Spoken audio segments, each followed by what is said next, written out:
हम लोग श्रीमद् भागवतम के तीसरे स्कंद के 31वें अध्याय के 18वें श्लोक को पढ़ेंगे। 17वें में जीव प्रार्थना करता है भगवान से। वह माँ के गर्भ में रहता है और मल मूत्र और खून से सना तो नहीं कहना चाहिए, आवरण में रहता है। और उस कारण जो जठराग्नि है माँ के उदर की, उससे वह अत्यंत तपित रहता है। और इस कारण से इच्छन इतो विवसितुम गणयन स्वमासान, अपने महीनों को गिनता है कि कब इस गर्भ से बाहर आएगा, और कहता है कि कृपण धी भगवान, हे भगवान, हे भगवान, कदा नु कृपण धी निर्वास्यते, आप मुझ कृपण धी को कब इस गर्भ से बाहर निकालेंगे। सुबह के डिस्कशन में ये बात क्लियर नहीं हो रही थी कि क्या उसको पता चल रहा है कि कितने महीने बीत रहे हैं। तो हम लोग ये मतलब विचार कर रहे थे कि माँ के गर्भ में बच्चे को ये कैसे मालूम चल सकता है कि कितने महीने बीते हैं। देखिए, हमने इससे पिछले श्लोक में बात करी थी कि त्रिकालिक ज्ञान हो गया था उसे भगवान की कृपा से। वो छूट गए थे बात, हम लोग कल सुबह जो चर्चा कर रहे थे उसमें बात नहीं समझ पा, हम लोग याद कर रहे हैं कि भगवान की कृपा से जब उसको पिछले जन्मों का ज्ञान हो गया और बोल रहा है कि मुझे त्रिकालिक ज्ञान हो रहा है, मतलब पिछले जन्मों का ज्ञान हो रहा है, इस समय क्या हो रहा है, मैं माँ के गर्भ में हूं, ये समय क्या ज्ञान हो रहा है, आज कौन सा दिन है, संडे है, तो इसे वर्तमान का ज्ञान कहेंगे कि नहीं कहेंगे।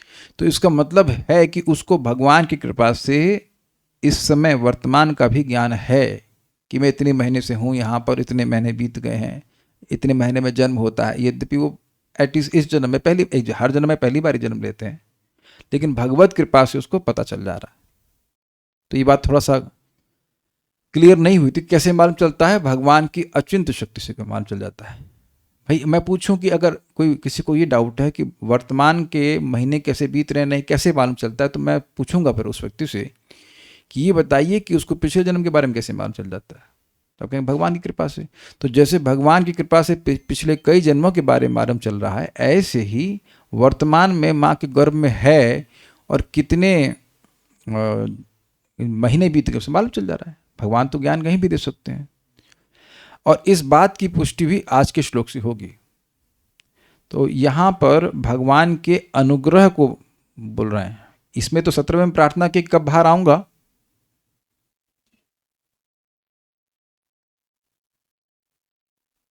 कुछ चल भी रहा है इसको ऑफिस, उससे तो उससे क्या करेंगे हम, नहीं नहीं रिमोट से मतलब नहीं चल, अब चल गया, ठीक है। तो हम बात ये कर रहे हैं कि वह अब बाहर निकलना चाहता है। और एक और बात यहां वो कहेगा, ये तो प्रार्थना कर रहा है, अब यहां पर वह भगवान के प्रति कृतज्ञता ज्ञापित कर रहा है। कृतज्ञता कह रहे हैं कि भगवान आपने जो ये उपकार किया है कि 10 मास के मुझको, मैं 10 मास का हो गया हूं, मुझको ऐसा ज्ञान दिया है, ऐसी गति यहां पे शब्द है, इसका ज्ञान दिया है, त्रिकालिक ज्ञान दिया है। ये आपके अलावा, ये बहुत आपके समान ऐसा कौन दयालु है जो ऐसा कर सकता है, ये आपकी अतिशय दया है। और इस दया को जो आपने हमें दिखाया है, उसके लिए हम केवल हाथ जोड़ करके नमस्कार मात्र कर सकते हैं, उसके अलावा हम क्या कर सकते हैं। तो जो भगवान का उपकार, ये थोड़ा बात समझिएगा, भगवान अगर किसी व्यक्ति को भक्ति में स्थित कर देते हैं तो इस उपकार को हम किसी भी तरह से प्रत्युपकार नहीं कर सकते हैं। और भक्ति में स्थित कर दें, कृष्ण चेतना दे दें तो बहुत बड़ी बात है। यहाँ तक कि कृष्ण में चेतना को अभ्यास करने का मौका भी दिया जा रहा है, तो वह भी, उसका भी प्रत्युपकार नहीं किया जा सकता है। कौन है बाहर, कुछ चाहिए उनको?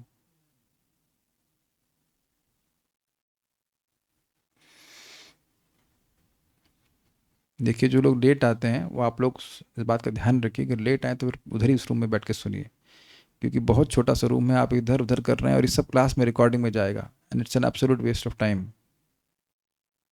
आप बाहर लेट में आते हैं तो बाहर सुन सकते हैं कथा, नहीं तो जूम पे सुन लीजिए, जूम पे तो लेट नहीं होता ना। जूम पे लेट भी आओ तो मुझे डिस्टर्ब नहीं होता, इसी जस्ट फ्लो पूरा टूट जाता है। मैं कुछ सोच रहा था बोलने के लिए, and it's a very disservice to Shrimad Bhagavatam. You want to come late, you hear in the other classroom. क्या बात बोलने वाला था मैं, क्या बोल रहा था बताइए? आप लोगों को तो पता नहीं कि मैं क्या बोलने वाला हूँ, तो डिस्टर्ब नहीं कीजिए इसको। हाँ, तो हम ये बोल रहे थे कि यहाँ ये अपनी चेतना को देख रहे हैं कि ये भक्ति से युक्त हैं, तभी तो ऐसी प्रार्थना कर रहे हैं। और ये भी देख रहे हैं कि वो 10 महीने के, तो इससे प्रमाण मिल रहा है कि उनको अवेयरनेस है कि कितने महीने बीत चुके हैं।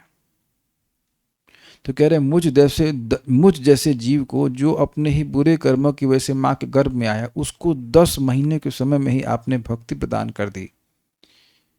इस उपकार के लिए तो हम केवल हाथ जोड़ सकते हैं। आपका इस उपकार का हम प्रत्युपकार नहीं कर सकते। और हम का मतलब हम जैसे कोई भी, हम मेरे जैसे और अन्य सभी जीव। तो यहाँ बोलेंगे, मेरे पीछे बोलेगा, आप श्लोक लीजिए, अब माइक लीजिए।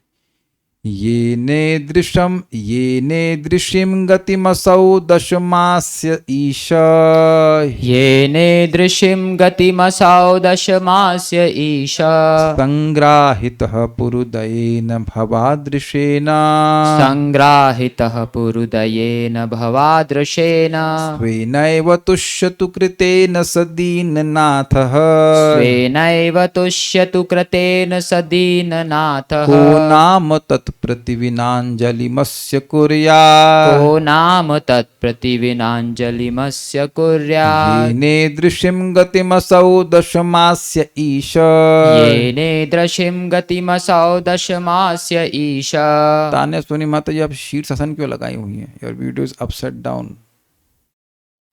येनेदृशिं गतिमसौ दशमास्य ईश। येनेदृशिं गतिमसौ दशमास्य ईश। संग्राहितः पुरुदयेन भवादृशेन। संग्राहितः पुरुदयेन भवादृशेन। स्वेनैव तुष्यतु कृतेन स दीननाथः। स्वेनैव तुष्यतु कृतेन स दीननाथः। को नाम तत्प्रतिविनाञ्जलिमस्य को कुर्यात्। नाम तत्प्रतिविनाञ्जलिमस्य कुर्यात्। Sorry? येनेदृशिं गतिमसौ दशमास्य ईश। येनेदृशिं गतिमसौ दशमास्य ईश। संग्राहितः पुरुदयेन भवादृशेन। संग्राहितः पुरुदयेन भवादृशेन।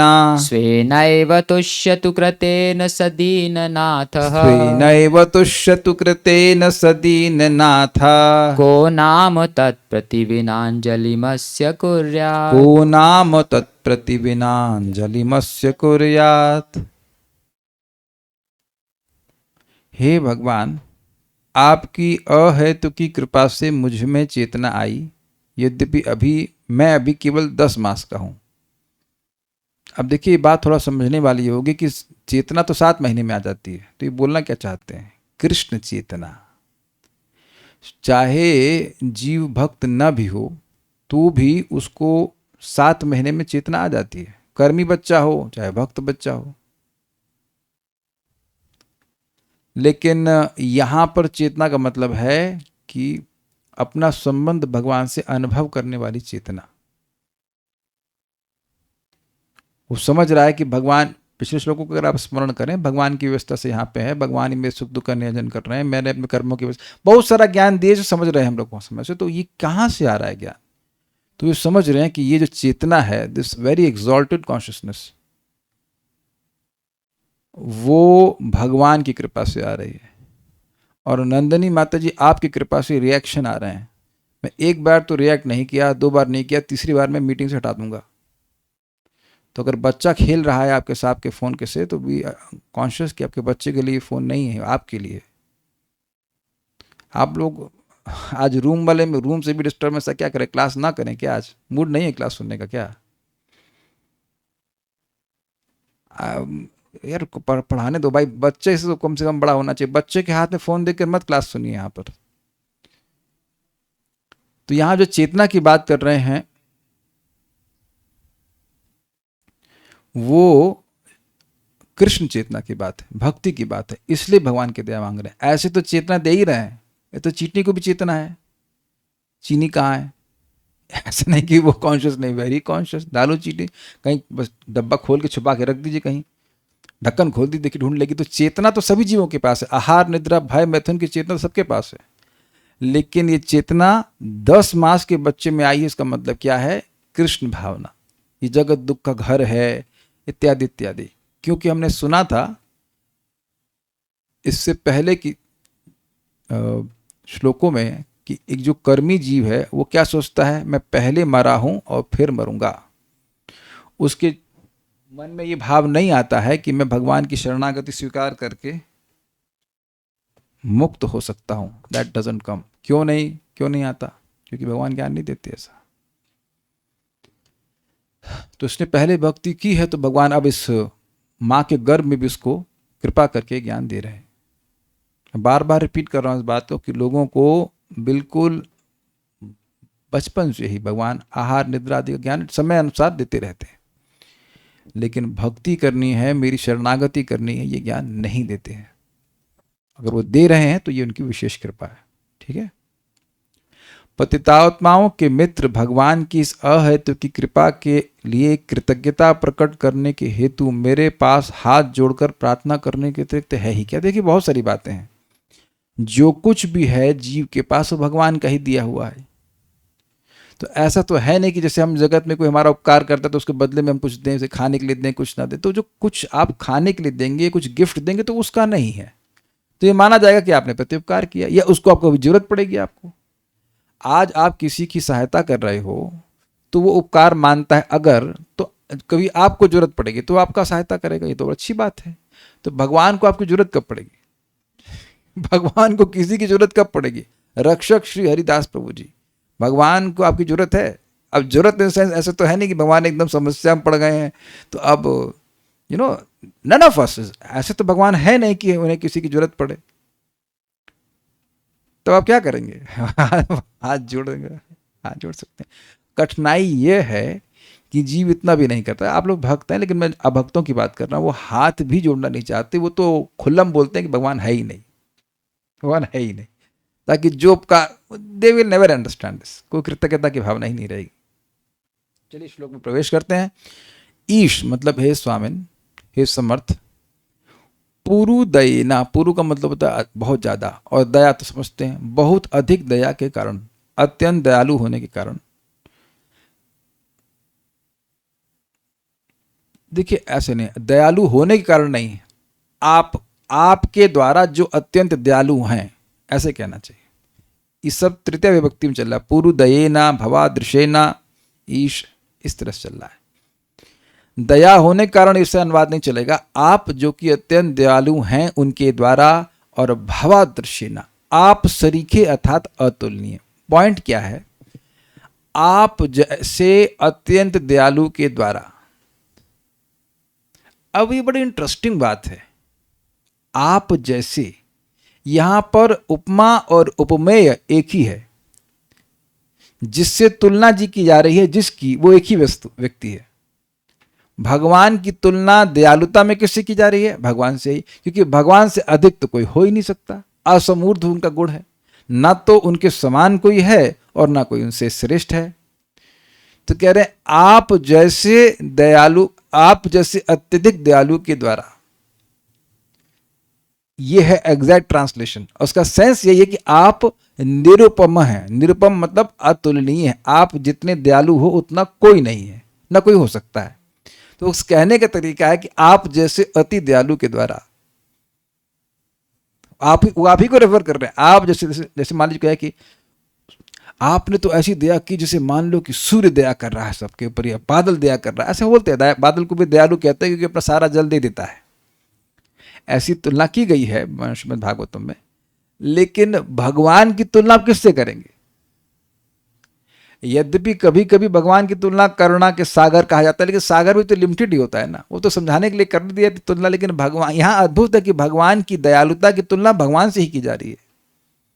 ये प्रसिद्ध है कि भगवान सबसे अधिक दयालु, असीमित रूप से दयालु हैं। तो कह रहे हैं कि पुरु दये न भवादृश न, भव मतलब आप, और दृश्य मतलब ईदृश होता है इसके जैसा, भवादृश मतलब आपके जैसा। आपके जैसा अत्यधिक दयालु के द्वारा, ये ना जिस भगवान के द्वारा 10 मासस्य 10 महीने के असौ, उस जीव को, वो अपने को ही बोल रहे हैं कि मैं जो वो जीव हूं, उसको ईदृशम गति, देखिए पहले था भवदृषि, अब आ रहा ईदृषि। ईदृषि का मतलब ऐसी, इस प्रकार की, और गति का मतलब यहां पर अर्थ है ज्ञान। गति का मतलब होता है सिचुएशन, तो यहां पर सिचुएशन क्या है? ज्ञान। गर्भवास की बात नहीं कर रहे हैं वो, गर्भवास तो वास की व्यवस्था सबको मिल ही रहा है, वो तो कुत्ते बिल्ली को भी मिल रहा है, वो बात नहीं है। गर्भावास में भी 10 मास के मुझ बच्चे को ऐसा ज्ञान आप दे रहे हो। इसीलिए मैं समझा रहा था कि जब ये व्यक्ति बोल रहे हैं तो ये जान रहे हैं कि मैं नहीं बोल रहा हूं। 10 मास का बच्चे को कैसे सब ज्ञान हो सकता है? तो वो भगवान की कृपा को स्पष्ट अनुभव कर रहे हैं कि ये जो भी कुछ बोल रहा हूं ये सब भगवान की व्यवस्था से हो रहा है।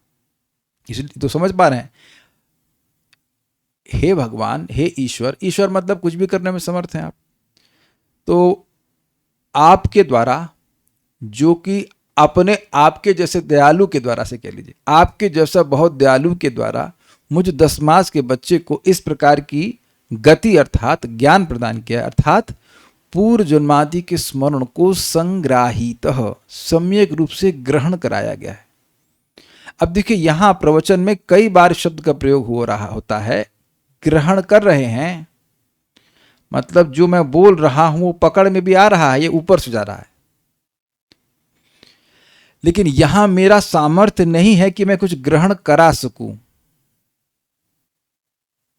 ये किसी टीचर का सामर्थ्य नहीं होता है, वो वस्तु को प्रेजेंट कर सकता है अपने सामर्थ्य के अनुसार जितना उसको समझ में आए, लेकिन ग्रहण कराने की क्षमता नहीं है उसको। बस ये सबको समझ में आ रहा है? मत्त स्मृति ज्ञानम अपोहनम च, तो ज्ञान देने वाले तो भगवान है, जो बोल रहा है वो सामने वाला समझेगा जब भगवान समझ नहीं देंगे। समझ में आ रहा है ना बात? तो संग्राहित का मतलब सम मतलब सम्यक, और ग्राह मतलब पकड़ लेना, कि पूर्व जन्म के जो ज्ञान है, स्मरण हो रहा है कि मैंने क्या क्या गलती करी है, इसकी वजह से फिर इस जन्म में आया हूं एंड आई एम बिकमिंग, इसे कहते हैं विवेकी, विवेक हो रहा है मुझे, ये आपने सम्यक रूप से मुझे समझाया है। समझाया नहीं कहना चाहिए, ग्रहण कराया है। You have allowed me, you have made me to accept this knowledge।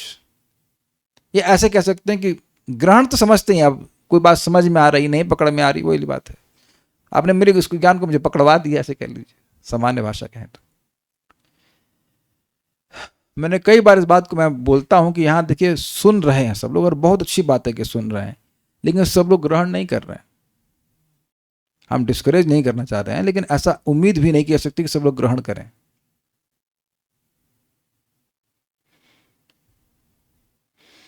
कुछ लोग बात भी कर रहे हैं, सोच रहे हैं कि बात करते करते भी सब समझ लेंगे। वाह, दैट्स वेरी इंटरेस्टिंग। हमको तो दिमाग लगाना पड़ा अनुभव समझते में, और आप लोग बात करते हुए समझ लेंगे। वाह, दैट्स वेरी इंटरेस्टिंग। तो आप समझ लीजिए कि कितना ग्रहण कर रहे हैं। आप कहेंगे मेरा मूड खराब है, नहीं, मूड नहीं खराब है, जो वास्तविक आंखों से देख रहा हूं उसकी बात बोल रहा हूं। जहां पर तो सोचिए मैं इतना कम से कम सभ्य हूं कि नाम नहीं ले रहा हूं। आप सोचिए कि टीचर को दिमाग लगाना पड़ता है, मन एकाग्र करके समझना होता है, जो यहाँ पहली बार देख रहे हैं वो बात करके समझ लेंगे। बस वेरी एस्टॉनिशिंग। तो आप देख लीजिए कितना ग्रहण कर रहे हैं। वही बात बोल देंगे, माँ के घर में जन्म जन्म वही सब बात बोलेंगे, कोई नई बात तो है नहीं। एनीवेज, भगवान जिस पे जितना कृपा करें। तो ईदृशिम गतिम संग्राहिता, इस प्रकार का ज्ञान मुझे सम्यक रूप से ग्रहण कराया है। भगवान आपकी कृपा है ये। मैंने आपको कई बार बताया था कि, कई बार तो नहीं, एक बार बोला था कि कभी कभी ये जगत एक नाटक है, ये स्वयं अनुभव होता है, apart from what we hear from shastra. नहीं तो अपना रोल प्ले करते करते इतने अभिनिविष्ट हो जाते हैं कि जगत में बस मैं इसका पति हूं, मैं इसका बेचा हूं, मैं इसका ये हूं, मैं वो, उसी में रचा पचा रहता है। पिछले श्लोक से क्लियर था कि वो अन्य देह शब्द आ रहा है, उसको समझ में आ रहा है कि मैं मां के गर्भ में नहीं हूं, मैं किसी दूसरे की देह में हूं। तो वो एक आइडेंटिफिकेशन देह से अलग है। और पहले भी और शब्द आया था ऋषि, जो आत्मा और देह में भेद देख सकता है, जो आत्मा परमात्मा में भेद देख पा रहा है, वो सारे ज्ञान वो सब उसको वही योग्यता देती है। This is astonishing, this is astonishing, astonishing कि किसी ने कोई प्रवचन नहीं किया, भगवान अंदर से सारा ज्ञान दे जा रहे हैं। बहुत सामर्थ्य भगवान का, इसलिए यहाँ ईश कह रहे हैं। किसी को कभी भी कहीं भी कैसे भी ज्ञान दे सकते हैं भगवान, उनका कोई बाध्यता नहीं कि वहां रोक दिया जाए उनको। This is astonishing. और इस कृपा को वो समझ रहे हैं। सह दीननाथ, वह दीनों के स्वामी। अब दीननाथ क्यों कह रहे हैं? पिछले श्लोक में कहा था कृपणधि, मैं कृपण हूं, अत्यंत दीन अवस्था में। दीन मतलब समझ रहे हैं, मिजरेबल भी कह सकते हैं, दीन दैन, हाँ वही कह लीजिए, दीन अवस्था में हो, इसलिए दीननाथ कह रहे हैं। स, वह दीननाथ, दीनों के स्वामी, स्वेनैव कृतेन तुष्यतु, अपने ही उपकार से प्रसन्न हो। मतलब भगवान ने मुझ पर उपकार किया है, बड़ा अच्छा काम किया और उससे वो संतुष्ट हो। अब ये क्या मतलब है? इस जगत में बहुत अच्छे लोग ऐसे होते हैं जो उपकार करने से संतुष्ट होते हैं, वो प्रत्युपकार की उम्मीद नहीं करते हैं। वो किसी की हेल्प कर पाए इसी में खुश हैं। वो सामने वाला थैंक यू भी बोले इसकी अपेक्षा नहीं करते। वो अपने क्या नाम है इनके, अपना घर वाले, वो पागलों को ठीक करते हैं, तो पागल कभी थैंक यू बोलेगा बताइए? कि कभी कोई बोलेगा कि मैं पागल था उन्होंने ठीक कर दिया? आई डोंट नो, ऐसा कह सकते हैं। वहाँ थप्पड़ और मार देते हैं। वहाँ की माता जी के बारे में सुना है, जो उनकी पत्नी है, कि वो उनका सर फोड़ देते हैं, जिसको जिसको जिसको रोड से उठा के लेके आए वो सर दीवार में मार देते हैं उन लोगों। तो अब फिर भी उनको कुछ खुशी मिल रही है कि वह एक ऐसे व्यक्ति को जिसका समाज में कोई मतलब ही नहीं, पागल व्यक्ति कौन पूछने वाला है, उसका वह उद्धार कर रहे हैं, उसकी हेल्प कर रहे हैं, तो उनको कुछ खुशी मिल रही है ना। तब बहुत से लोग ऐसे होते हैं जो गरीबों की सहायता करते हैं। अब गरीब क्या सहायता करेगा उनकी? कुछ नहीं करेगा, लेकिन उनको जो सहायता की है दूसरे की, उसी में खुशी है। तो कह रहे हैं कि भगवान आप इतने बड़े हैं, आप इतने दयालु हो, आपके साथ तो कुछ होगा नहीं, तो हम क्या ही कर सकते हैं? आप अपने इस उपकारी स्वभाव से संतुष्ट रहिए, जो आप हम पर उपकार कर रहे हैं उसी से आप खुश हो जाइए। नाम का यहाँ पे मतलब है निसंदेह। निसंदेह भगवान मान लीजिए पूछे ऐसा क्यों, तुम भी तो कुछ कर सकते हो, कहते ना, निसंदेह कह, हम में से कौन सा प्राणी, का मतलब कौन सा प्राणी, अस्य, अस्य मतलब इन भगवान के, तत् मतलब उस, तो यहाँ पे उसका अर्थ है उस उपकार का। उपकार का मतलब गर्भ में ही भगवान का ज्ञान देने वाले उपकार का, प्रति मतलब प्रति उपकार, बिना अंजलिम कुर्यात, सिवाय हाथ जोड़ने के कर सकता है। मतलब हम में से कोई भी जीव केवल हाथ ही जोड़ सकता है और कुछ नहीं कर सकता भगवान के आगे। प्रणाम कर सकता है, हाथ जोड़ सकता है, और क्या कर सकता है? भगवान के उपकार का प्रति उपकार नहीं कर सकता है। तो इसलिए कह रहे हैं कि इस तरह का वैसे इस तरह की बातें भगवान ने गोपियों को भी बोली कि हम आपके प्रेम का प्रतिदान नहीं कर सकते हैं, आप अपनी प्रेममयी सेवा से संतुष्ट रहिए।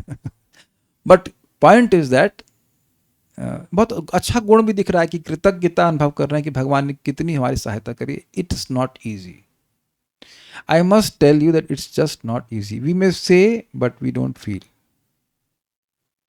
अब हम देखिए, नेगेटिव बोलने का मेरा स्वभाव नहीं है, लेकिन सत्य बोलने का स्वभाव है। सत्य बोलने का स्वभाव है। कृतज्ञता, भगवान ने हमारी कितनी सहायता करी है, भक्ति में ला के हम मुख से तो बोल देते हैं, लेकिन वाकई समझेंगे तो थोड़ा अलग जिंदगी होगी। कुछ समझ रहे हैं बात?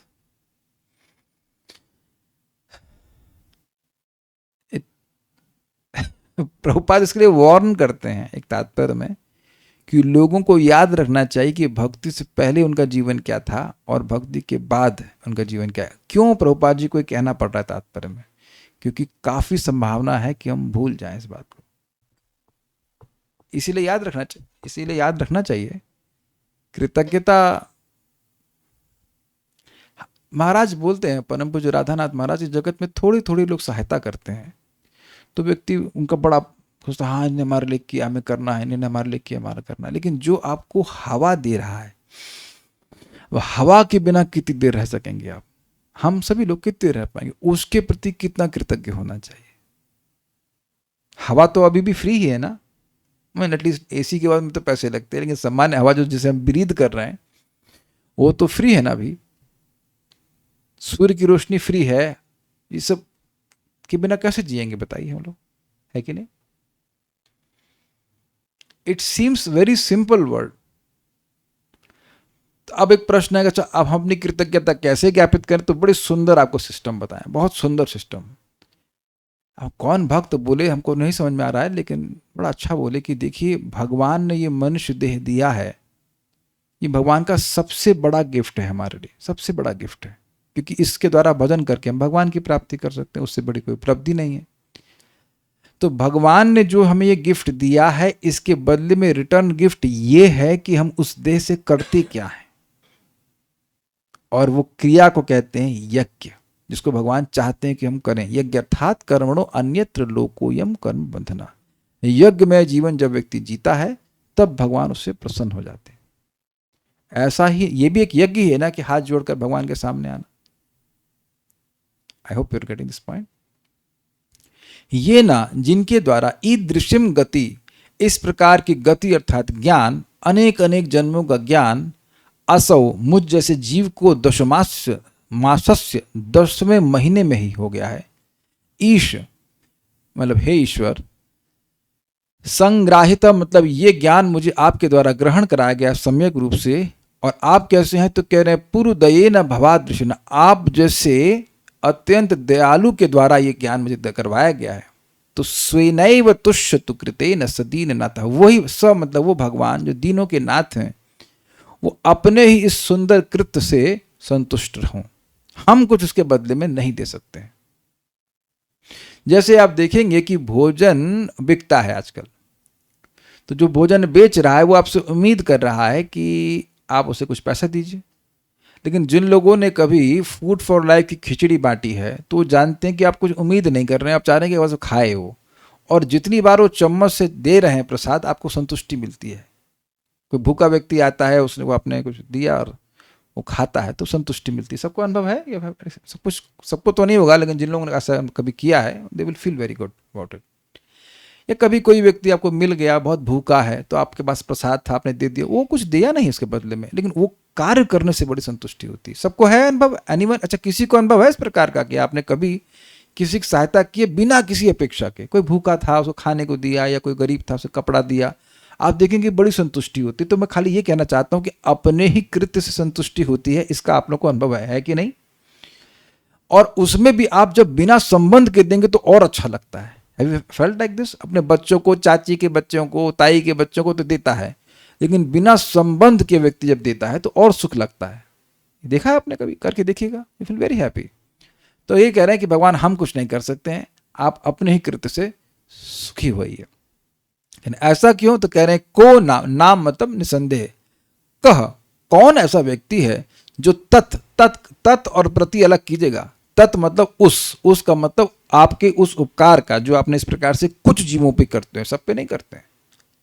सभी जीवों पे भगवान ऐसा उपकार नहीं करते, जो पहले से भजन कर रहे हैं उन पे उपकार करते हैं। भाई प्रैक्टिकल आप देखो कि क्या सभी लोग दुनिया के भागवतम सुनने बैठे हैं? चलो मेरी क्लास में नहीं आ रहे हैं तो ऐसा तो सब लोग, ऐसा नहीं भीड़ लगाए हुए हैं सारे जो भागवतम कहीं पे भी हो रही तो सुन रहे हो, ऐसा नहीं हो रहा है। तो हम लोग पे भी उपकार किए हैं भगवान। तो तत् का मतलब उस उपकार का जो आप यहाँ किए हैं, मुझे ज्ञान दिए हैं, उसका प्रति, प्रति मतलब प्रति उपकार। बिना अंजलिम अस्य कुर्यात, अस्य मतलब इन भगवान का जो उपकार है वह है, उसका प्रत्युपकार। बिना का मतलब है सिवाय अंजलि के, बिना मीन्स सिवाय, एक्सेप्ट फोल्डिंग हैंड्स, कुर्यात कौन कर सकता है? हाथ जोड़ने के अलावा क्या कर सकते हैं? ये बात है, ठीक है। देखिए हम लोग भगवान को भोग लगाने, तो ये सब क्या है? तो दीय वस्तु गोविंद, तो दीय क्या से श्लोक है कि आपकी ही वस्तु गोविंद आपको ही दे रहा हूं। सूर्य को, बड़ा सुंदर बात है, सूर्य को हम जब कभी दीप अर्पण करते हैं या सूर्य को अर्घ देते हैं, जल देते हैं, तो सूर्य को क्या हो गया? उसे कुछ बढ़ नहीं गए, कुछ घट नहीं गए सूर्य का, लेकिन हमारा चित्त का उत्थान हो जाता है। गंगा जी को आप जल देते हैं, कहाँ से लेते हैं? गंगा जी से ही देते हैं। तो गंगा जी से ले देते तो गंगा जी को टैक्स तो लेती नहीं कि बड़ा हमारा जल कम कर दिया तुमने, और गंगा जी में मिला दिया तो ऐसा नहीं गंगा जी से बाढ़ आ गई, गंगा जी में बाढ़ आ गई। तो दोनों ही जगह गंगा जी का कुछ ऊपर नीचे नहीं बोले, हमारा बहुत उत्थान हो गया। ये बात ध्यान रखिएगा, बहुत इंटरेस्टिंग बात है कि भगवान को कोई गाली दे और कोई भगवान की प्रशंसा करे तो भगवान को तो फर्क नहीं पड़ता है, लेकिन करने वाले को बहुत फर्क पड़ जाएगा। जो भगवान को गाली देगा वो नरक में जाएगा, और भगवान की प्रशंसा करेगा, गुणगान करेगा तो महान पुण्य की प्राप्ति होगी, भगवान उत्थान होगा, उसका चित्त का उत्थान होगा, वैकुंठ जाएगा। Just make sense?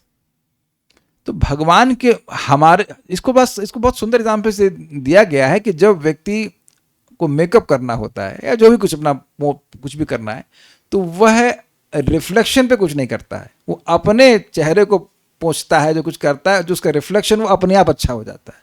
तो जीव भगवान का रिफ्लेक्शन है, तो भगवान की सेवा करता है तो जीव अपने आप सुखी हो जाता है। लेकिन भगवान का कुछ नहीं होता है। ऐसा नहीं कि भगवान से बढ़ जा रहे हैं, ऐसा नहीं कि हम भोग नहीं लगाएंगे तो भगवान को भोग लगाने वाले नहीं हैं। लेकिन भोग लगाने से हमारा बहुत बड़ा फायदा होता है, हमारा बहुत बड़ा नहीं, हमारा असीमित लाभ हो जाता है। ये बात है। इसी बात को थोड़ा समझिएगा दूसरी तरह से कि devotional service is not a job, it's a privilege. और माया की यही काम है कि निरंतर बद्ध जीव को बोलती रहे कि तुम जब भक्ति कर रहे हो ना तो यार अपना समय खराब कर रहे हो। और जब हम लोग वाकई समय खराब कर रहे होते हैं तो कहती बड़ा अच्छा कर रहे हो, मतलब इंद्रिय तृप्ति। समझ में आ रहा है? ये दिखती है माया की प्रीचिंग आपको। क्या क्लास सुन रहे हो, क्या ये कर रहे हो, ये प्रभुपाद जी बोलते कांस्टेंट उसका काम है कि आपको धक्का मारे, भाग यहाँ से, क्या भक्तों के साथ में हो, क्या करोगे, क्या मिलेगा इससे, इत्यादि इत्यादि। ठीक है ना? तो इसलिए भगवान, हाँ, तो devotional service is not a job, it's a privilege. आप भगवान को फूल अर्पण कर पाए, उनको जल दे पाए, जप कर पाए, any service, it has eternal unlimited value. तो कोई वस्तु आपको, आप बहुत थोड़ा कर रहे हैं और आपको असीमित लाभ दे रहा है, तो आप क्या करेंगे? हाथ जोड़ सकते हैं, भाई भगवान आपने हमको मौका दिया। भावार्थ दीपिका, श्री भगवान द्वारा किए गए उपकार का स्मरण करते हुए जीव कहता है कि हे होना चाहिए, हे प्रभु, भवादृशेन, अर्थात आपकी कोई उपमा नहीं हो सकती। ये समझ में आया? ये समझ में इतनी जल्दी नहीं आएगा। फिर से देखिए, भवान भवदृश्य मतलब आपके जैसा, भवदृश्य न, ईदृश्य मतलब इसके जैसा, और भवदृश्य मतलब आपके जैसा। तो भगवान के जैसा कौन है? कोई नहीं है। तो इसका मतलब है कि आप निरुपम हैं, जिसकी उपमा नहीं दी जा सकती। तो आप कहेंगे अरे कमल से तो उपमा दी जाती है, वो केवल काम चलाया जाता है, कमल से, बादल से, सागर से, देख वो सारे सीमित हैं। अब जगत में यही चीज अवेलेबल है तो तुलना कर दी जाती है। जैसे कभी कभी वो फिल्मों में या आशिक होते हैं, अपनी गर्लफ्रेंड को बोलेगा तुम अप्सरा जैसे सुंदर हो। अब ये उपमा गलत है ना। पहली बात तो वो सुंदर अप्सरा ऐसी है नहीं ना, वो अप्सरा को देख के आया, ऐसे बोल दिया उसने काम चलाने के लिए, ये गलत बोला है। अगर अप्सरा ही आ जाए तब,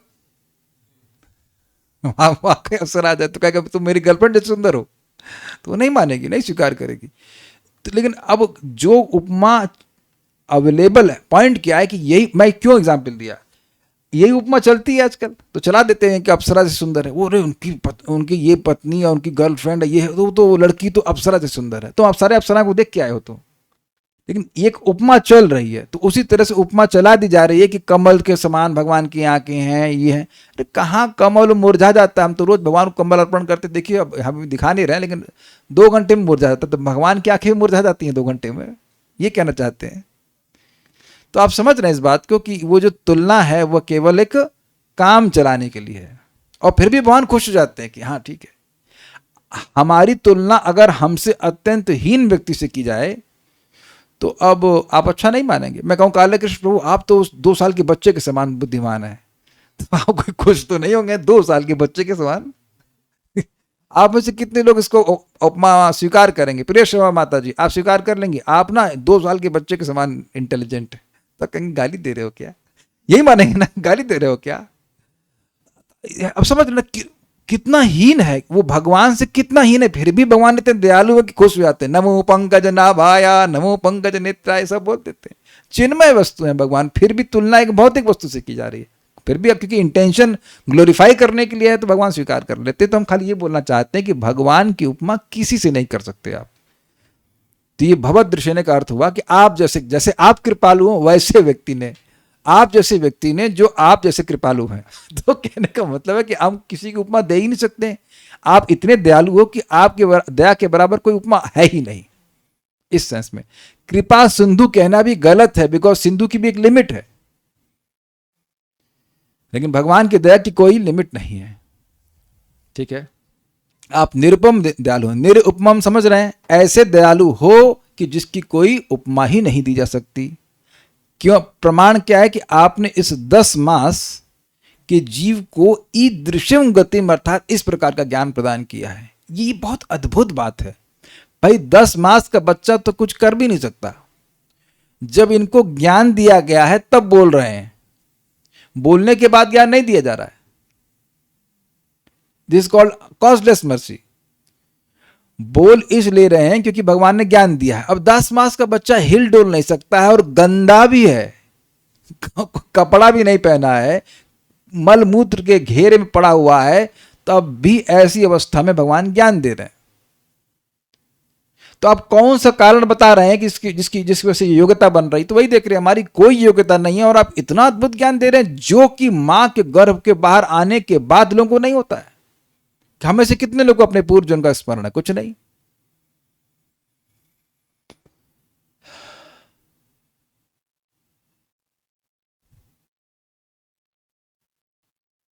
यह भी कि आप इतने उम्र के हो, ये सुन करके बोलते हो आप,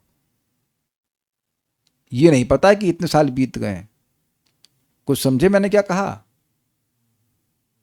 कुछ किसी को समझ में आया मैंने क्या कहा? मैं पूछा आपकी उम्र कितनी है, तो आप काउंट करेंगे, जो भी मैं कहूँगा सन 82 से ऐसे थका, काउंट करना शुरू कर देंगे। तो मुझे पता था ना कि मैं सन 82 में पैदा हुआ था, मैंने तो सुना है, मेरे आधार कार्ड में 83 लिखा हुआ है, लेकिन माँ ने बोला 82, तो हम मान रहे हैं। लेकिन यहां बच्चे को यह भी ज्ञान है, वर्तमान का भी ज्ञान है कि मैं 10 मास का हूं।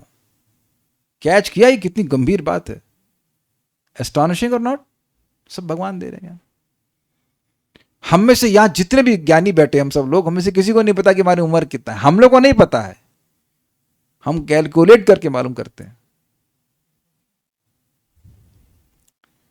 जो बताया गया उसी को मान लेते हैं, लेकिन वहां कौन बता रहा है? तो उसे कैसे मालूम चल रहा है? Just see. ठीक है। और एक और बात है, he has a vision of reality, ना, इटर्निटी, शाश्वतता की दृष्टि उनको मिल रही है कि मेरे कितने कितने जन्म हुए हैं। ऐसी दृष्टि किसकी है बताइए आप? हम तो केवल इसी जन्म को देख रहे हैं, इसी में जन्म में जो माता है, पिता है, ये समस्या है, वो समस्या, उसी में उलझे रहते हैं। ये भी है ना, इसे कहते हैं शाश्वतता की दृष्टि। अगर वो किसी को प्राप्त होगा तो स्वाभाविक रूप से व्यक्ति भजन में आगे बढ़ेगा। बट इसको ज्ञान प्राप्त है क्योंकि पूर्व जन्म के स्मरण हो रहा है, कई जन्मों का स्मरण हो रहा है। अतएव आपने यह जो उपकार किया है, अपने इस किए हुए उपकार के ही द्वारा आप संतुष्ट हो जाएं। आप परमात्मा के द्वारा किए गए उपकार के बदले में कोई भी हाथ जोड़ने के अतिरिक्त और कुछ दे भी क्या सकता है? आपने जितना दिया है उतना हम उसके बदले में कुछ उपकार नहीं कर सकते हैं। अगला देखिए, बड़ा इंटरेस्टिंग है सारा दर्शन, इज वेरी इंटरेस्टिंग। कर्णामृत प्रभु बड़े ध्यान सुनिएगा। कर्णामृत प्रभु के किसी मित्र ने कहा था कि भगवान निर्दयी नहीं कहलाएंगे कि माँ बच्चे को गर्भ में डाल दिया इत्यादि इत्यादि, कष्ट दे रहे हैं। बड़ा सुंदर है। यदि भगवान कहीं देखो, कदा निर्वास्यते, 17वें श्लोक में, यह जीव कब बहिष्कृत होगा, मतलब इस गर्भ से बाहर आएगा, इस प्रकार मुझे कहने से, अभी भी तुम्हें इस गर्भ से निष्क्रमण न कराने से मुझ में निर्दयता ही स्थापित कर रहे हो। ये समझ में आया क्या कह रहे हैं? पिछले श्लोक में वो कहे कि भगवान हमको बाहर निकाल दीजिए, भगवान बाहर निकाल दीजिए, 7वें महीने से कहना शुरू कर दिया, लेकिन निकाल तो नहीं रहे। तो मान लो भगवान शंका करें कि तुम कह रहे हो कि मुझे गर्भ से बाहर निकाल दीजिए और मैं निकाल तो रहा नहीं हूं, तो क्या तुम ये आक्षेप मुझ पर कर रहे हो कि मैं निर्दयी हूं? ऐसा भगवान कह नहीं रहे। ये प्रश्न उठाया जा रहा है कि तुम लगातार कह रहे हो कब निकालेंगे कब निकालेंगे, 7वें महीने से हल्ला करना शुरू कर दिया तुमने गर्भ के अंदर, अब मैं निकाल तो नहीं रहा हूं उनको बाहर गर्भ से। तो क्या कहना चाहते हो कि मैं निर्दयी हूं? तो उसके उत्तर में लज्जा, मतलब कहने का मतलब है कि मान लो जीव सोचे कि कहीं भगवान ऐसा तो नहीं सोच रहे हैं कि मैं उनको निर्दयी कह रहा हूं, तो उसके मन में लज्जा आ रही है, शंका आ रही कि कहीं भगवान ऐसा तो नहीं सोच रहे कि मैं उनको निर्दयी कह रहा हूं। और जिह्वा दंशन मतलब दांत दबाना, ऐसे क्षमा कीजिएगा, दांत से जिह्वा को दबाना, सॉरी, जीभ से दांत को, सॉरी, दांत से जीभ को दबाना। ये जब व्यक्ति कुछ गलत बोल देता है तो ऐसा करता है। ये समझे हैं आप लोग? कभी किए ऐसा? कुछ गलत ऐसे कर देते हैं तो मतलब कुछ गलती हो गया, अरे ऐसा नहीं करना चाहिए, तो वो अपनी बात को मॉडिफाई कर रहे हैं कि अरे, मॉडिफाई नहीं कर रहे हैं, मतलब क्लैरिफाई कर रहे हैं कि नहीं नहीं ऐसा नहीं कि मैं कोई निर्दयी कह रहे हैं। तो उसके उत्तर में लज्जा, शंका, जिह्वा दंशन और आत्मधिक्कार के साथ कहते हैं कि ये ना ईदृशम, ये ना मतलब आपके द्वारा या जिनके द्वारा, आप जैसे असीम दयावान पुरुष के द्वारा देवगणों को भी दुर्लभ गति अर्थात आपके भक्त स्वरूप अवस्था 10 मास का गर्भस्थ होकर भी मैं प्राप्त हुआ हूं। इसलिए आप तो दयालु ही हैं। थोड़ा समझिए कि देवताओं को भी अपना पूर्वजन्म याद नहीं रहता है। ये समझिएगा, ऐसा मत सोचिएगा कि देवताओं को याद रहता है कि पूर्व जन्म में क्या थे, क्या किया, क्या नहीं किया। वो यही मानते हैं कि मैं ये देवता हूं और मेरा ये कार्य क्षेत्र है, इत्यादि इत्यादि। हम लोग 18वें अध्याय भगवद गीता की महिमा में सुने थे कि एक व्यक्ति था, वो आया, इंद्र की पूजा चल रही थी, इंद्र जो है अपने सेवकों के द्वारा पूजित हो रहे थे, और अकस्मात व्यक्ति को लाया गया और उसको उठा करके इंद्र के पद पे बिठा दिया गया, उसको भगा दिया गया। तो इंद्र को समझ नहीं आया कि इसने कोई अश्वमेध यज्ञ नहीं किया कि 100 अश्वमेध यज्ञ करके ही व्यक्ति इंद्र के पद को प्राप्त करता है, इसने कोई अश्वमेध यज्ञ नहीं किया, तो ये बना कैसे इंद्र। तो आप समझ सकते हैं कि ऐसा नहीं है कि देवता सर्वज्ञ हैं। बाद में वो फिर भारत में आते हैं, गोदावरी के तट पे ब्राह्मण मिलता है, उनको समझाते हैं कि वे गीता के अध्यायों का पारायण करते थे, पाठ करते थे, इस कारण से उस पुण्य से मिल गए उनको इंद्र का पद। बट पॉइंट इज कि ऐसा नहीं है कि सारे देवताओं को, सभी को मालूम रहता है। वो जातस्मर कहते हैं, क्या कहते हैं, जातस्मर की मतलब अपने पिछले जन्म का स्मरण हो, उनको अवेयरनेस वैसी ही रहती है जैसी आपकी और मेरी। They are as in ignorance as you and me. ये हम अपने मन से नहीं कह रहे हैं, पूर्व के आचार्यों की टीकाओं के सारी बता रहे हैं।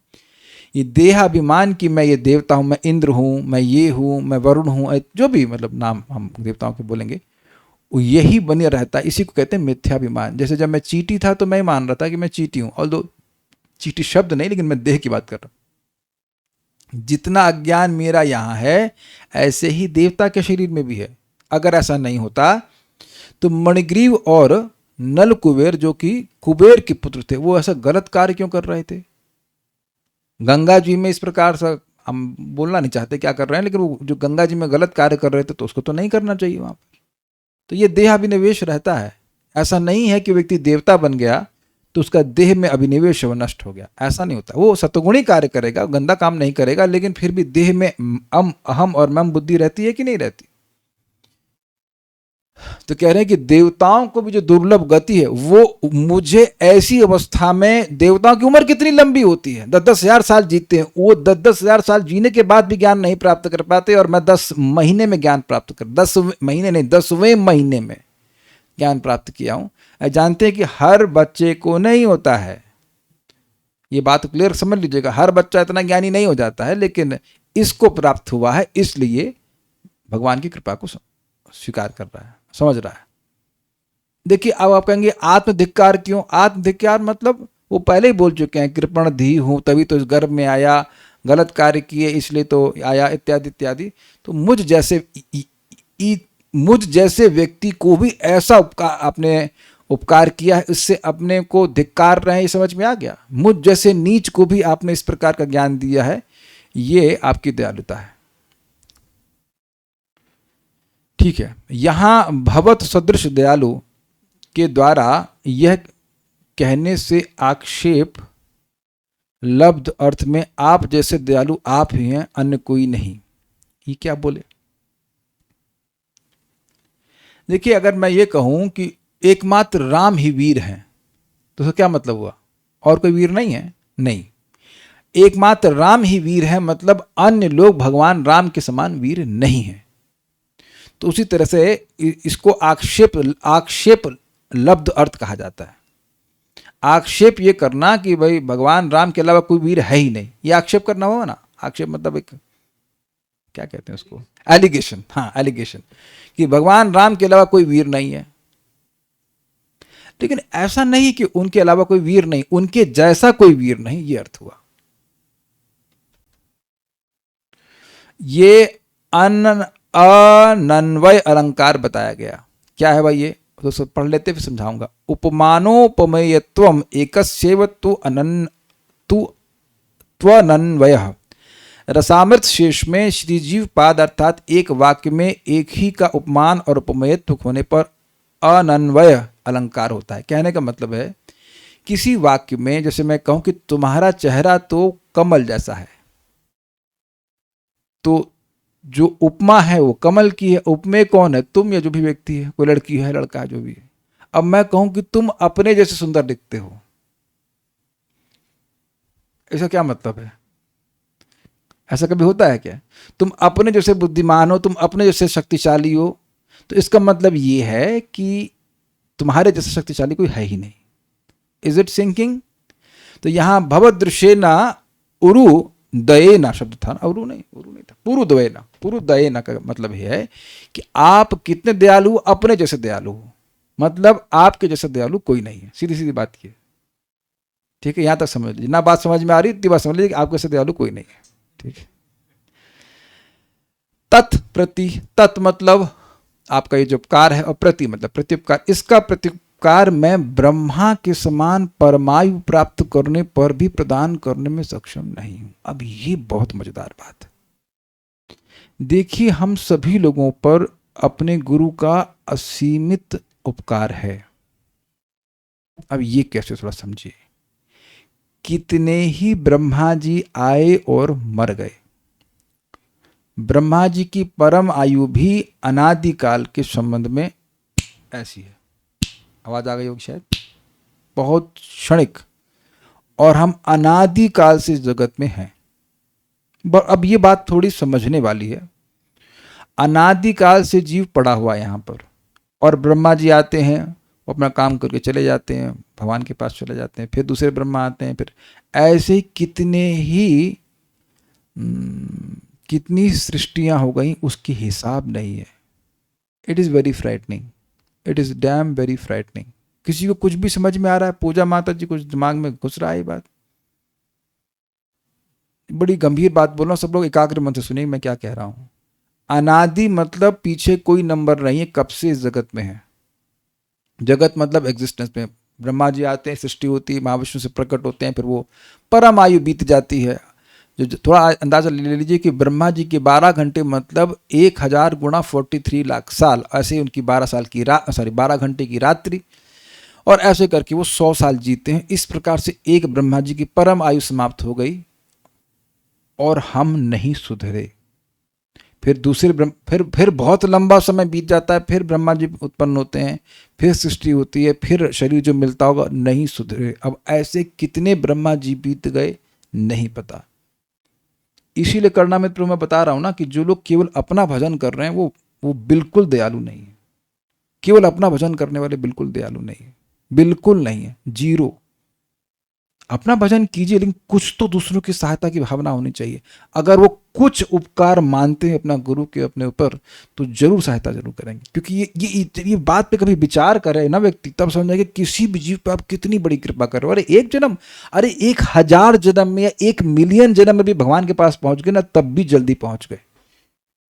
आप कुछ समझ पा रहे हैं, मैं कुछ कैच कर पा रहे हैं मेरी बात?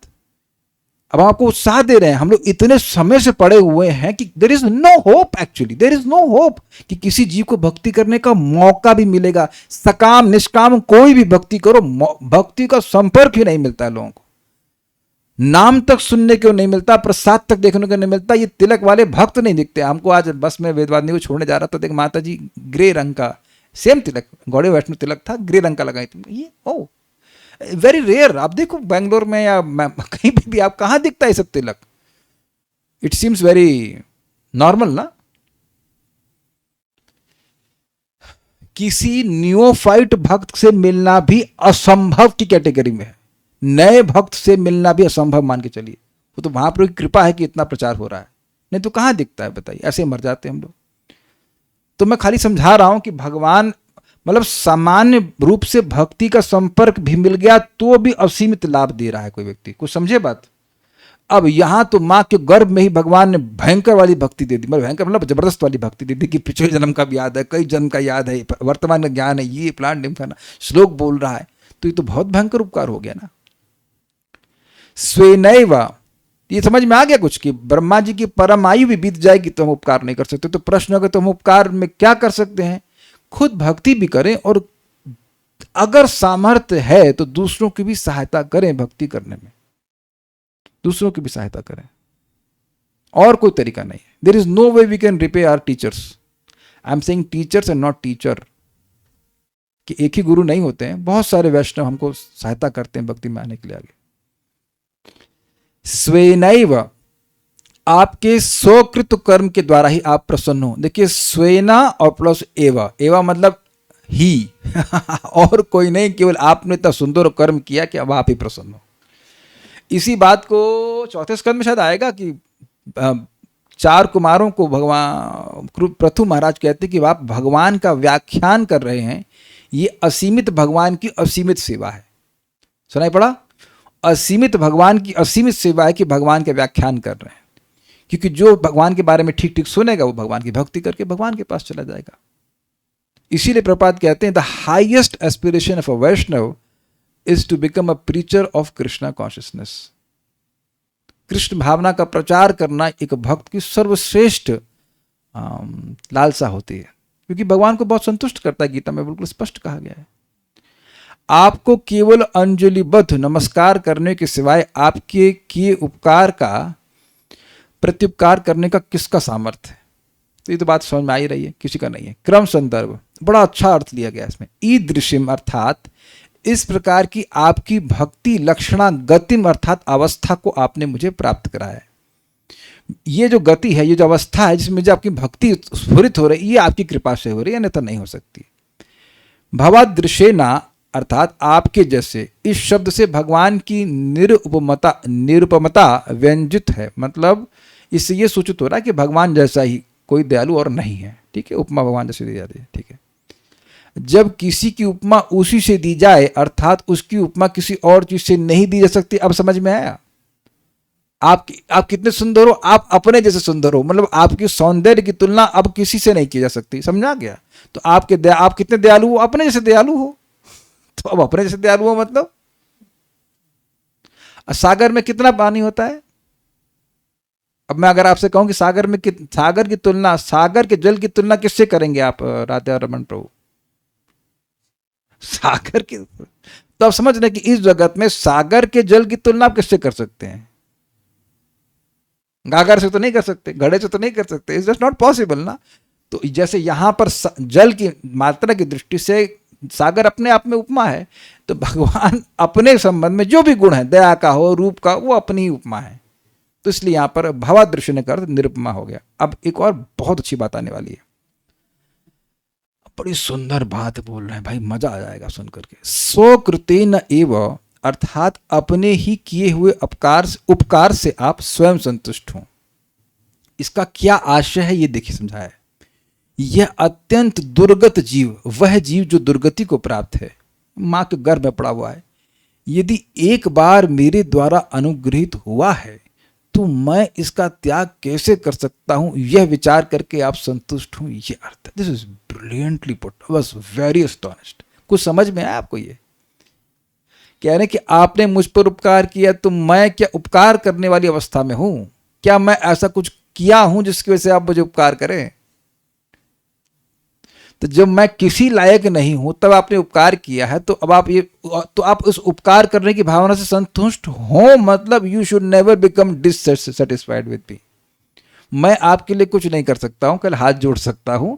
आपने मुझ पर अनुग्रह किया है, मेरी दुर्गति हुई है, फिर भी आपने अनुग्रह किया है, तो अब आप यही मुझे कभी मत त्यागिएगा, क्योंकि ये विचार रखते हुए कि जब मैंने एक बार अनुग्रह कर दिया तब मैं कैसे छोड़ सकता हूँ। ये बात समझिए, भगवान के स्वभाव है कि एक बार किसी को स्वीकार कर लेते हैं फिर छोड़ते नहीं हैं, नहीं छोड़ते भक्त लोग। ये है, इसका प्रमाण कहाँ से आ रहा है? पूतना वाला पूतना को पकड़ लिए तो बोल रही है छोड़ रहे मुंच छोड़ रहे, लेकिन भगवान कहें ये हमारी डिक्शनरी में आ ही नहीं रहा है, क्या करें? पकड़ना हमको आता है, छोड़ना बिल्कुल नहीं आता है। नहीं छोड़े नहीं, इसको लेके चले गए अपने साथ, मतलब भेज दिया धाम में। This is how it is there. आप और मैं भाई बद्ध जीव हैं, तो गलतियां तो करते हैं, इसका मतलब ये नहीं कि भगवान आपको छोड़ देंगे। अब अनुग्रह कर दिया है, कैसे अनुग्रह कर दिया है? भक्ति में ले आए हैं तो त्यागने वाले नहीं। सबने बड़ी सुंदर घटना उनको एक भक्त सुनाए थे, हम पहले भी बोल चुके हैं, फिर बोल रहे हैं, हमको बड़ा अच्छा लगा ये कि भगवान श्री राम जंगल में चल रहे हैं और उनके पाँव में कांटे घुस गए और वो कांटे ना निकालें, तो माता सीता कह रही हैं कि मैं कांटे निकाल देती हूँ आपके। तो कहते नहीं, जिसने मेरे चरणों का आश्रय लिया है उसको मैं कैसे त्याग सकता हूँ? Is very nice.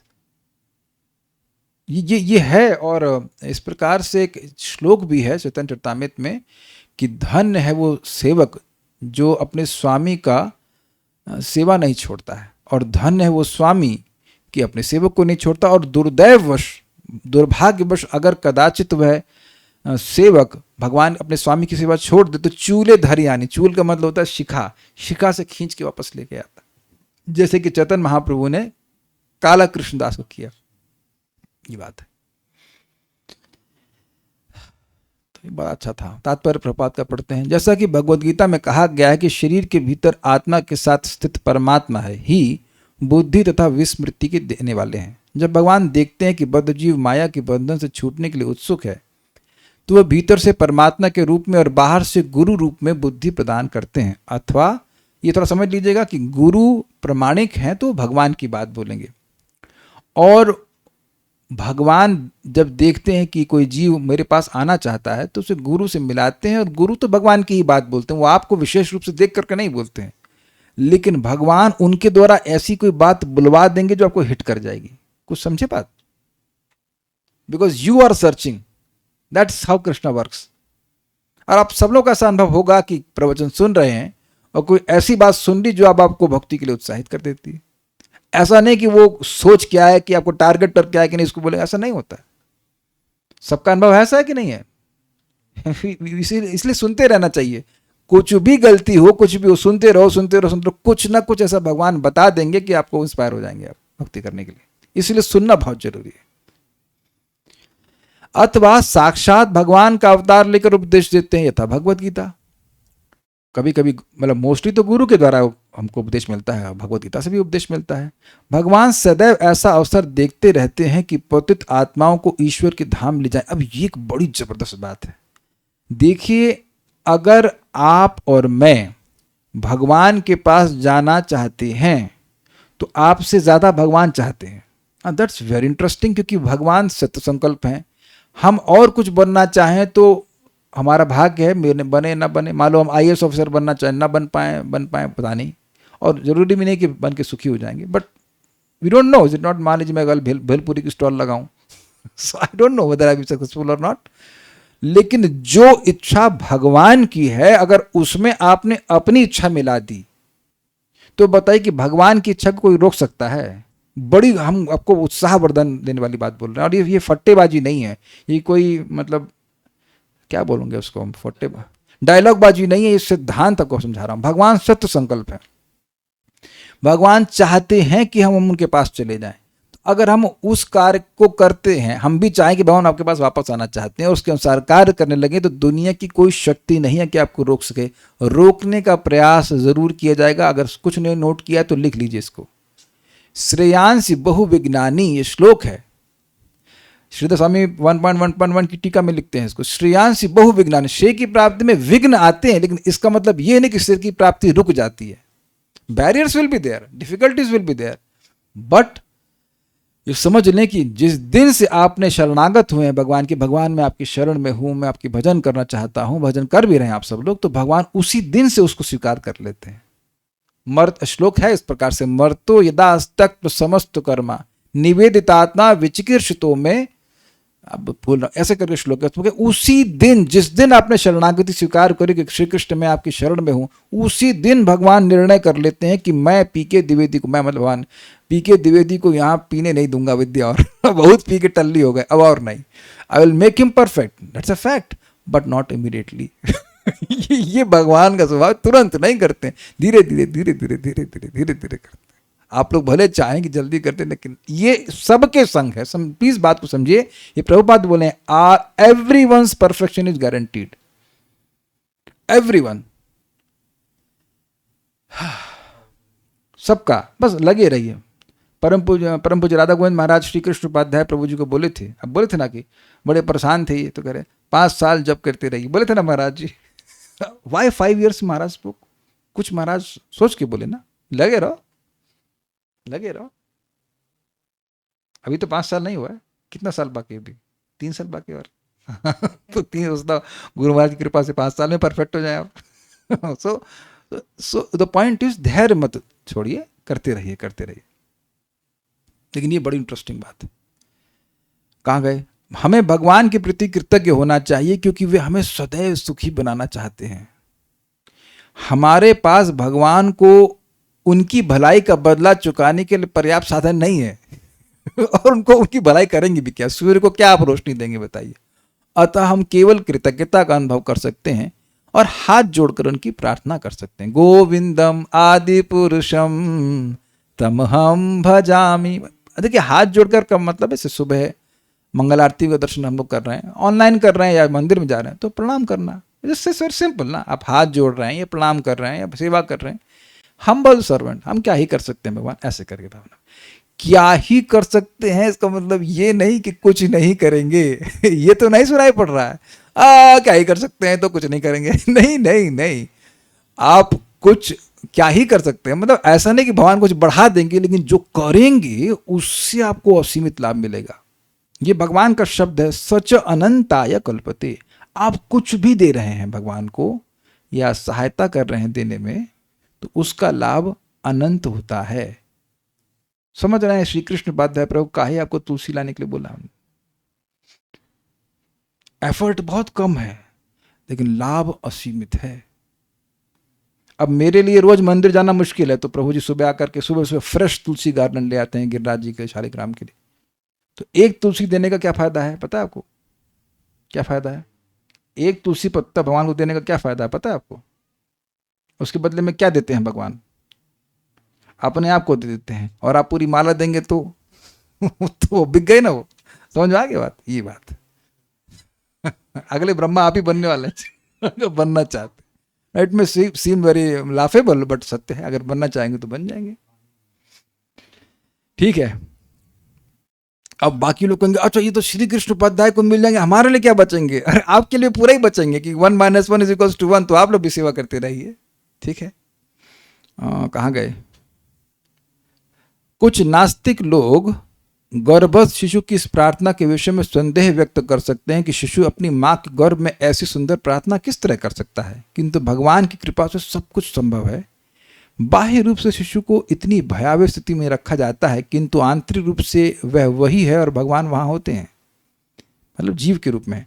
भगवान की दिव्य शक्ति से सब कुछ संभव है। तो इससे अब लास्ट बात हम यही बोलेंगे कि जब भगवान माँ के गर्भ में इतनी कष्टदायक स्थिति में और कोई और ज्ञान देने वाला नहीं, तब वो ज्ञान दे सकते हैं बिकॉज वो व्यक्ति सिंसियर है, तो हम सब लोग को दे सकते हैं। हम सब की स्थिति तो बेहतर ही है। भक्ति करते रहना चाहिए, भगवान कृपा करते हैं। So I hope you getting this point.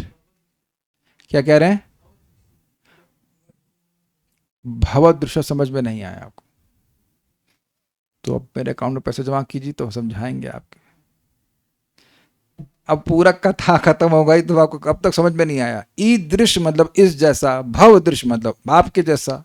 तो आप कितने दयालु हो? अपने जैसे दयालु हो। मतलब मेरे पास आपकी दया की तुलना करने के लिए कोई उपमान नहीं है, तो आप निरुपम हो। कहने का मतलब है यू आर अनलिमिटेडली मर्सीफुल। ये बात बोल रहे हैं।